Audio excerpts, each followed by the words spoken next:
जय श्री कृष्णा दोस्तों। इस दुनिया में कर्म को मानने वाले लोग कहते हैं भाग्य कुछ नहीं होता, और भाग्यवादी लोग कहते हैं किस्मत में जो कुछ लिखा होगा वही होकर रहेगा। यानी इंसान कर्म और भाग्य इन दो बिंदुओं की धुरी पर घूमता रहता है और एक दिन इस जग को अलविदा कहकर चला जाता है। भाग्य और कर्म को अच्छे से समझने के लिए पुराणों में एक कहानी का उल्लेख मिलता है। एक बार देवर्षि नारद जी बैकुंठ धाम गए। वहां उन्होंने भगवान विष्णु का नमन किया। नारद जी ने श्रीहरि से कहा, प्रभु, पृथ्वी पर अब आपका प्रभाव कम हो रहा है। धर्म पर चलने वालों को कोई अच्छा फल नहीं मिल रहा। जो पाप कर रहे हैं उनका भला हो रहा है। तब श्रीहरि ने कहा, ऐसा नहीं है देवर्षि, जो भी हो रहा है सब नियति के जरिए हो रहा है। नारद बोले, मैं तो देखकर आ रहा हूं, पापियों को अच्छा फल मिल रहा है और भला करने वाले, धर्म के रास्ते पर चलने वाले लोगों को बुरा फल मिल रहा है। भगवान ने कहा, कोई ऐसी घटना बताओ। नारद ने कहा, अभी मैं एक जंगल से आ रहा हूं। वहां एक गाय दलदल में फंसी हुई थी। कोई उसे बचाने वाला नहीं था। तभी एक चोर उधर से गुजरा। गाय को फंसा हुआ देखकर भी नहीं रुका। वह उस पर पैर रखकर दलदल लांघ कर निकल गया। आगे जाकर चोर को सोने की मोहरों से भरी एक थैली मिली। थोड़ी देर बाद वहां से एक वृद्ध साधु गुजरा। उसने उस गाय को बचाने की पूरी कोशिश की, पूरे शरीर का जोर लगाकर उस गाय को बचा लिया, लेकिन मैंने देखा कि गाय को दलदल से निकालने के बाद वह साधु आगे गया तो एक गड्ढे में गिर गया।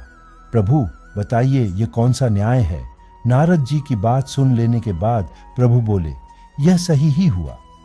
जो चोर गाय पर पैर रखकर भाग गया था, उसकी किस्मत में तो एक खजाना था, लेकिन उसके इस पाप के कारण उसे केवल कुछ मोहरें ही मिली।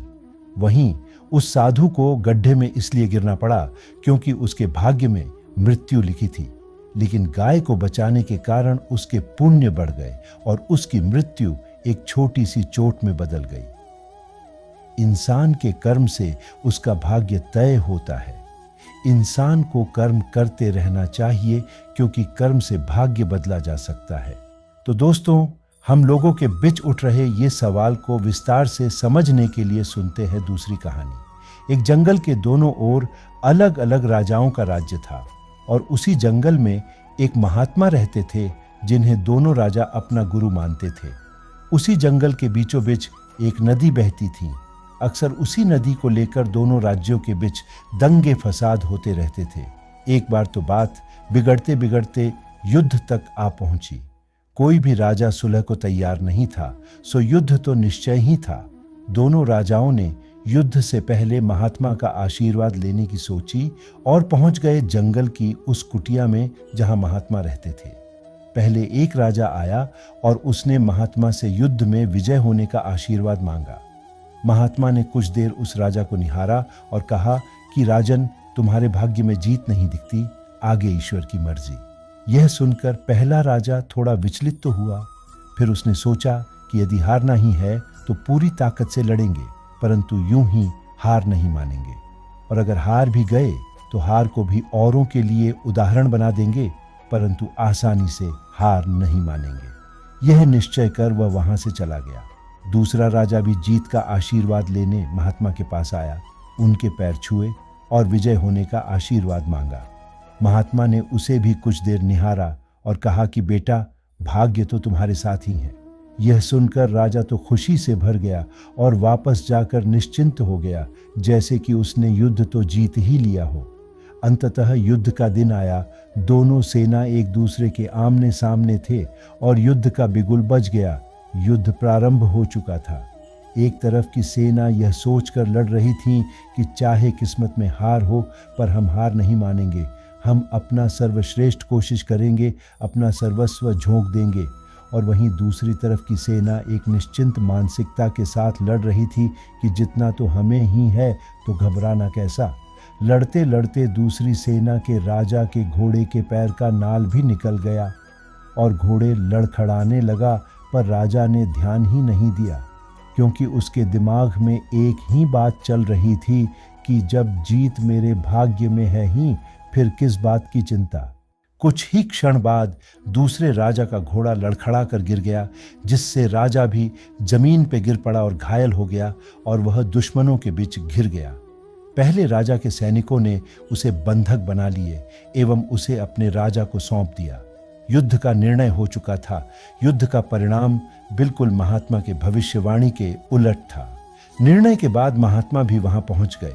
अब दोनों राजाओं को बड़ी जिज्ञासा थी कि आखिर भाग्य का लिखा बदल कैसे गया। दोनों ने महात्मा से प्रश्न किया कि गुरुवर, आखिर ये कैसे संभव हुआ।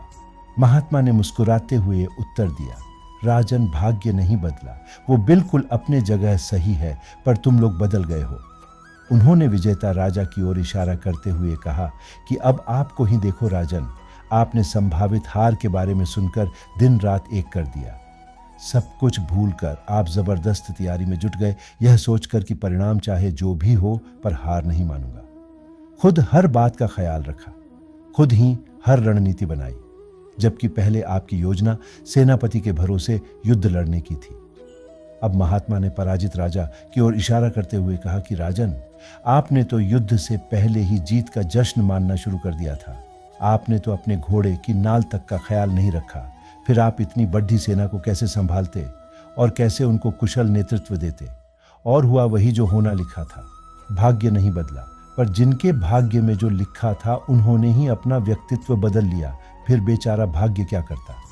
दोस्तों, हमें इस कहानी से यह सीख मिलती है कि भाग्य उस लोहे की तरह वहीं खींचा चला जाता है जहां कर्म का चुंबक हो। हम भाग्य के अधीन नहीं हैं, हम तो स्वयं भाग्य के निर्माता हैं। यह सत्य है कि भाग्य भी उन लोगों का साथ देता है जो कर्म करते हैं। किसी खुरदरे पत्थर को चिकना बनाने के लिए हमें उसे रोज घिसना पड़ेगा। ऐसा ही जिंदगी में समझें, हम जिस भी क्षेत्र में हों, कोई भी स्तर पर हों, हम अपना कर्म करते रहे बिना फल की चिंता किए। तो दोस्तों, मुझे आशा है कि ये वीडियो आपको पसंद आया होगा और इस वीडियो को लाइक, शेयर और चैनल को सब्सक्राइब करना ना भूलें। जय श्री कृष्ण।